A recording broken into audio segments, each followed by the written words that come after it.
Good morning and welcome back. Unfortunately, we're shooting this Sunday morning and you're going to see it this evening. We left you off last when we were in Gulfport, Mississippi for the Gulfport Winter Classic that Lauren was riding in. Waiting for an acknowledgement there, but we didn't get it. I'm driving. So everybody says that how when you're RVing, you have to kind of go with the flow and things are going to break and be open to change. They also tell you that if you're going to video all of it, that it's going to take twice as long. What they don't tell you is the frustration that comes with losing footage. So unfortunately, the videos we had shot, we had a what it's like to camp at a horse show and kind of a travel update on our way back video that had pretty much almost been completely shot.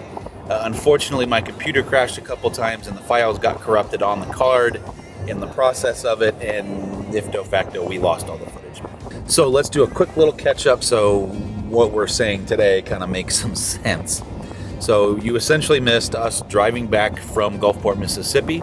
Drive went well, everybody made it home safe, and the video you would have seen 2 weeks from now is essentially us getting the house more ready to move out. And that's where we're at. So this morning, say hi. Good morning. We are headed to the show barn where Stella is already living now. I think that's a change since the last time we said that. Okay. So we'll show you where she's staying and where she'll permanently stay. The stall might change, but the facility. And we'll kind of just catch you up on the house and everything. Sounds good.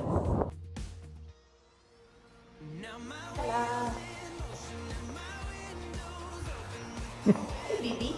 Hi. Good. I don't know what you're doing.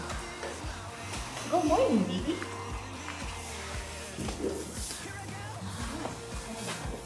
Here's my girl. So I guess update number one, this is where Stella lives.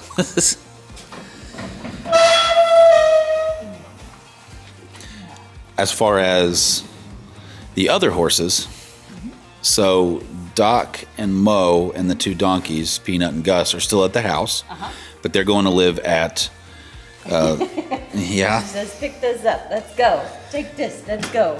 They're going to live at Lauren's friend Julie, who I'm not sure if she even made the last video or not, but she was around at Gulfport as well. She stayed with us in the rig, so. Lauren's going to ride. Yes. And then we're going to go back to the house and we'll walk through how the house is doing. Yeah. Then also we will walk through the PDI stuff that we got fixed a while back. Sounds good. Stella's tired of being on camera already. All right, let's go ride.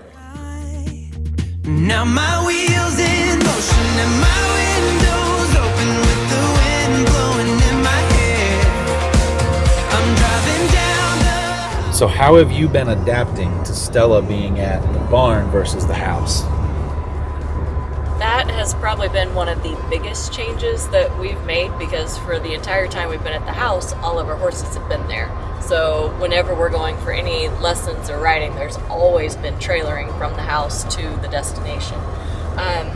It is so much easier in a way that I don't have to get up and feed, I don't have to muck stalls, and then when I do get ready to ride, I can literally just go ride. I don't have to hook up and do all those other things. So I can go like straight from work, which is really nice. I can grab lunch or dinner on the way home, which those were never options because I always had the horse trailer attached. I wouldn't call it a downside. It's just a control issue that I'm letting go of, is that everything's always been exactly the way that I like it. They're blanketed at exactly the temperatures I want. I know the food that they're getting and how much of it they're eating. I know the hay consumption and everything. I know they're taking great care of her, and I know that. I'm just kind of letting go that maybe it's not exactly my style, and that's perfectly fine. But she is adapting well. I like it, and it's definitely been a good move all around. We're doing good. My wheels in motion and my windows open with the wind blowing in my hair. I'm driving down the highway, gonna do this my way. I can feel. All right, so now that we are back at the house, let's give you a quick update. We got the appraisal report in, so we are all good on that front. So now we've had the inspectors, the surveyors, and the appraisal people all done.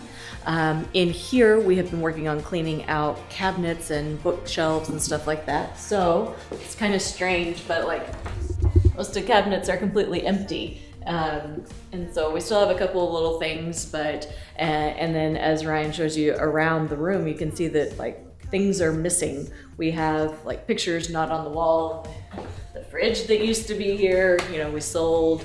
And so it's just looking a little bit naked. Let's go this way.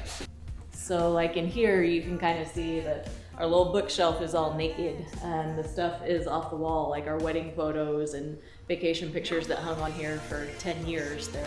They're gone. They're safely kept at Brian's parents' house. Also, we're actually selling the new buyers the TV, so Yeah, it's not leaving. so the TV stay. And then the couch will be leaving sometime this week. We have a friend who could use that and is gonna take that. So that's kind of a lot of what we've been working on. You wanna show in the office? Ken?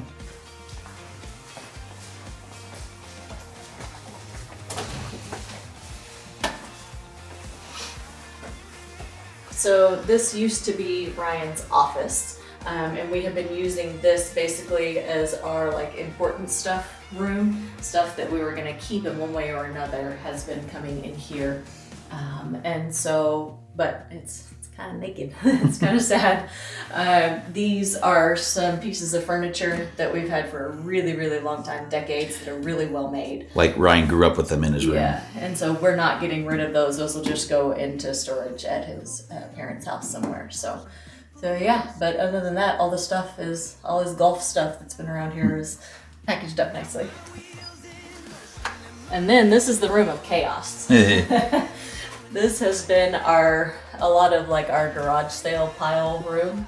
And so we have somebody taking the treadmill here, and then most of the rest of that stuff is garage sale in one way or another. Yeah, but we've made a ton of progress. So, given that the house doesn't really look the same anymore, how are you feeling? Like, what's the emotions? It was probably a little bit more emotional at first because it was still our house, but we were like taking pieces of us out of it. But now that it feels a little naked and cold, it's almost a little easier. And so many of those things are now in the rig that the rig feels a little bit more homey. Right. We mentioned it as things started to leave the other day, and I said it just doesn't feel like our home anymore. It just feels like a building. Right. So I guess if you're looking to sell your house and do this lifestyle that we not even close to 100% sure what we've gotten into yet, but just know that the hardest thing is actually making the decision to do it, and then it progressively gets better. Yeah, week after week after week as you dive into the fun of picking your rig and moving into it, and the more your stuff leaves the house and goes to the rig or whatever happens with it, the less this becomes your home. Because I'm realizing now that the memories we have of this place is like, doesn't feel the same, even though it was in this building. It's with our Christmas stuff up, which it's still in the garage, but it's with, certain aspects of furniture and things, because you think about Christmas stories, and I'm using Christmas as an example, but like everyone sits around the fireplace and everybody sits around a chair and listens to a story and that kind of stuff. And so, but no, it does get easier. It does. And so we're getting a little bit more excited. One thing that's really helped me is that the dogs seem really at home in the rig now. Right. And so they've really found their places and they've relaxed, and that they're comfortable in there, which is really reassuring to me. Speaking of the rig, why don't we go check out, kind of just update everybody on where we are in there, and then we will call it a video. So this is our campsite. Just before we go inside, one quick little thing that I've done is down here on the frame, you can see where those two screws are there. I added a little D-ring, and that's just for somewhere for us to anchor the dog's leashes. We have some long camping leashes for him, so somewhere we can anchor him to, just so that we have something for him. But there's one, where's my hand? There's one here, and there's one up there. We still have the actual anchor that screws into the ground, so we'll see if we need it. All right, so in the rig, what have we done? What have we changed? To be honest, not just a whole ton. Yeah, it's mostly been like organizational and little things. Not so. Since Gulfport, we've added like some of the things from our house, like the pillows from the couches. We have a little accent M on our thingamajigger there. Lauren's added some storage solutions up there, which we'll go into kind of better detail about what we've done there. Yeah. In a full, once we've been in it for a while, rig tour. We did add a couch cover. So for the dogs, it's water resistant, waterproof, something like that. Just kind of help contain the hair. Maybe they won't necessarily destroy the couch. And then the kitchen, we've pretty much kind of just gotten moved into it. So there's not a ton of updates in here that we want to just necessarily divulge quite yet. Simply because we want to shoot that whole video where you can see almost like a day in the life. How do the dogs work? How do we do everything? What is the chaos of all of that? So it is starting to feel more like home. So I know that's not a lot inside the rig, but that's pretty much going to do it. Again, super sorry that we kind of went 2 videos down. Hopefully we'll resolve that here pretty soon. Yes. If for some reason you don't see any videos from us, it's a computer issue. Sorry. What happened? But other than that, we will see you guys next Sunday at 5 as always. Until then. Bye, Mom.